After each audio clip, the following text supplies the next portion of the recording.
Je crois que si vous pouvez en obtenir 2 sur 3 dans l'ordre, s'il y a du stress physique, du stress émotionnel et du stress chimique, alors il doit y avoir un équilibre physique, un équilibre chimique et un équilibre émotionnel. Disons simplement que vous prenez toutes vos vitamines, vous prenez vos médicaments, vous faites votre pilate, vous faites votre cardio, vous faites un massage, vous faites de l'acupuncture chiropratique, vous courez, vous savez, toutes ces choses. Mais vous êtes toujours dans un environnement toxique. Là où vous répondez et réagissez émotionnellement aux mêmes conditions, votre corps va rester dans le passé car l'émotion vous maintient alors connecté au passé. Alors, que se passe-t-il? Cela se produit régulièrement. Et il y a des gens qui viennent à notre travail pour qui la chimio n'a pas fonctionné. La chirurgie n'a pas fonctionné. Le rayonnement n'a pas fonctionné. Le régime végétalien n'a pas fonctionné. Le régime cétogène n'a pas fonctionné. Le yoga n'a pas fonctionné. Rien ne fonctionnait et on arrivait donc à un point où la personne disait « Je n'ai rien en dehors de moi qui change ce qui est en moi ». Nous venons d'avoir une chercheuse sur le cancer sur scène avec un sarcome de stade 4 dans son utérus qui s'était métastasé partout. Il n'y a plus de preuves de sa maladie dans son corps désormais. Maintenant, est-ce que j'apprécie la médecine? Est-ce que j'apprécie la pharmacologie? Oui, c'est le cas. Et je pense que pour les problèmes de santé aigus, cette pratique médicale a une très bonne maîtrise des situations de crise en ce qui concerne les problèmes de santé chroniques. Mais les problèmes de santé chronique nécessitent un changement de style de vie. Point final. Vous devez faire des choix différents si vous voulez vraiment changer. Il y a 100 ans, il y a 75 ans, on vous diagnostiquait un problème de santé. Vous alliez chez le médecin et elle ou il disait que vous aviez besoin que cet organe soit retiré. Vous avez besoin de ce type de traitement et je suis l'autorité. Vous n'avez pas accès aux informations dont je dispose. Alors faites ce que je vous dis. Tout le monde signait et donnait son consentement. Ma vésicule biliaire ne va pas? Retirez-la. Mon utérus n'est pas bon? Retirez-le et retirez tout ce que vous voulez. Alors avancez rapidement jusqu'à aujourd'hui. Vous obtenez un diagnostic. Que se passe-t-il maintenant? Les gens disent « Oh bonté divine, merci pour le diagnostic ». Et ils rentrent chez eux et cherchent tout sur leur état de santé. Pourquoi? Parce que l'information est maintenant disponible grâce à la technologie. Alors ils retournent chez leur médecin et disent « Ça alors, vous savez, je veux essayer cet autre traitement. Je veux essayer cette alternative. » Et le médecin dit « Je ne sais rien à ce sujet. » Ou que c'est à mettre à la poubelle. Alors la personne regarde maintenant carrément le médecin dans les yeux et dit « Il est temps de trouver un nouveau docteur. » En d'autres termes, les gens font de leur mieux lorsqu'ils se sentent bien à propos des soins de santé qu'ils choisissent, non? Ils reprennent donc leur pouvoir pour pouvoir dire qu'il y a peut-être une autre manière. La pharmacologie que nous utilisons, lorsqu'elle est appliquée à l'anxiété ou à la dépression, ou à des schémas d'humeur cyclique ou quoi que ce soit, est une tentative de créer un équilibre chimique dans le corps. Cependant, si vous réagissez toujours à votre ex de la même manière, ou si vous prédisez toujours la pire chose qui puisse vous arriver à vous et votre avenir, en embrassant l'émotion de cet événement, vous conditionnez votre corps à l'anxiété et vous aurez une crise de panique. Et oui, la pharmacologie contribuera à apporter plus d'équilibre. Mais votre réponse et votre réaction à l'environnement vous font en quelque sorte dépendre de cette substance exogène. Maintenant, je n'ai pas de problème avec ça parce que tout le monde est à son propre point d'évolution. Ma mère a juste écouté tout ce que le médecin a pu dire, même quand je lui ai dit « Maman, ta tension artérielle était en hausse à cause du crash boursier. » Elle ne voulait rien entendre. Elle pensait qu'elle devait aller chez le médecin pour tous ces tests et tout ça. Et bien sûr, c'est ce qu'il s'est avéré être. Il y a donc une plus grande écoute qui se développe dans le monde maintenant grâce aux informations. C'est le temps de 4 minutes.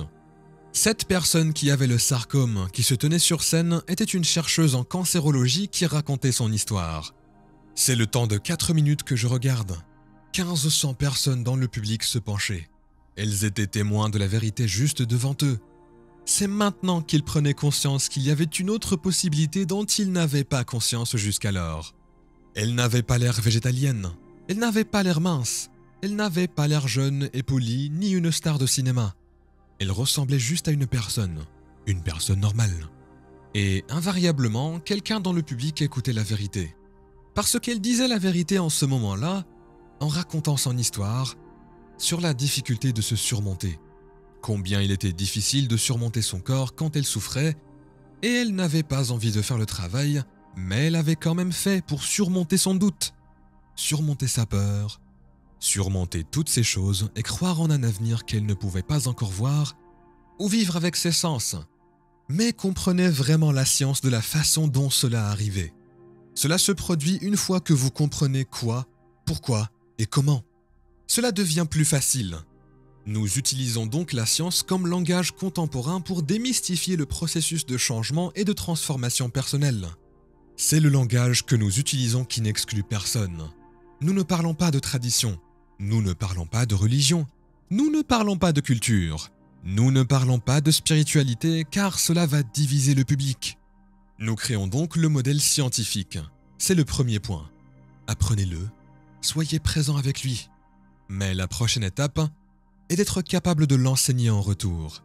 Ainsi, dans notre public, quand nous expliquons les choses et que nous combinons la physique quantique avec les neurosciences et toute la neuroendocrinologie et tout ça, une fois que j'ai terminé de décrire le concept à une personne, elle devra se tourner à son tour vers Jonathan et dire « Ok, permets-moi de t'expliquer cela. Parce que si je dois tirer et câbler ça dans mon cerveau, je dois comprendre ce que je fais et pourquoi je le fais, et rien ne doit être conjecturé. Rien ne doit être laissé à la superstition ni au dogme. Vous comprenez exactement ce que vous faites et pourquoi vous le faites. Lorsque vous comprenez le sens derrière, votre cortex préfrontal s'allume. Et quand c'est le cas, la centrale s'allume et vous pouvez prendre un bain de glace sans rien savoir à ce sujet. Mais les bains de glace ont des bienfaits.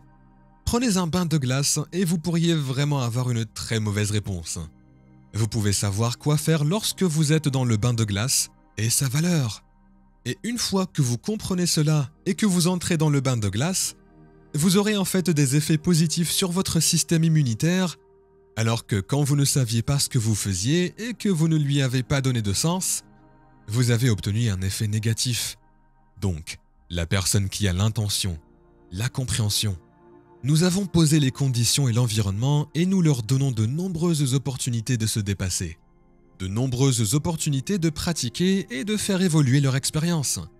Nos recherches montrent que si vous faites cela pendant 7 jours, le métabolisme des cellules change, des milliers de métabolites qui sont libérés dans le cerveau, et le corps suggère que la personne est littéralement son corps, croyant vivre dans un environnement différent. Maintenant, voici la partie étrange. Ils sont dans une salle de bal. Il ne se passe rien de vraiment incroyable dans une salle de bal. Je suis allé dans des milliers de salles de bal. Elles se ressemblent toutes. Pourtant, le corps semble être dans un environnement très enrichi. On dirait que c'est dans un endroit différent. Donc, quand vous avez des preuves et des témoignages et que vous avez des preuves dans les mesures scientifiques, je pense que les preuves deviennent soudainement la voie la plus forte. Et il suffit d'une personne ou de 2 personnes pour briser ce temps de 4 minutes. Puis tout d'un coup, tout comme une infection se propage dans la communauté et crée soudainement des maladies, vous voyez la santé et le bien-être devenir aussi contagieux que les maladies. Il y a une transformation spectaculaire de la biologie. Maintenant, c'est possible. Maintenant, les gens sont conscients de cette possibilité. Maintenant, c'est dans leur conscience. Et la conscience est l'éveil. Et l'information nous permet de prendre conscience de ce que nous ignorions. C'est de cela qu'il s'agit de la vie. De faire évoluer nos expériences, et certaines de ces personnes dépendent des produits pharmaceutiques. Et je ne dis jamais d'arrêter de prendre quoi que ce soit. Je dirais que je dis toujours de continuer à consulter votre médecin. Continuez à faire des analyses. Continuez à faire les tests dont vous avez besoin pour vous faire savoir que ce que vous faites est correct. Puis, faites un autre choix si ce n'est pas le cas. Mais beaucoup de gens traversent cette rivière et se retrouvent de l'autre côté. Et ce sont les gens que nous étudions parce que leur sang est riche de beaucoup d'informations qui suggèrent qu'il y a une expérience très différente qui se déroule intérieurement.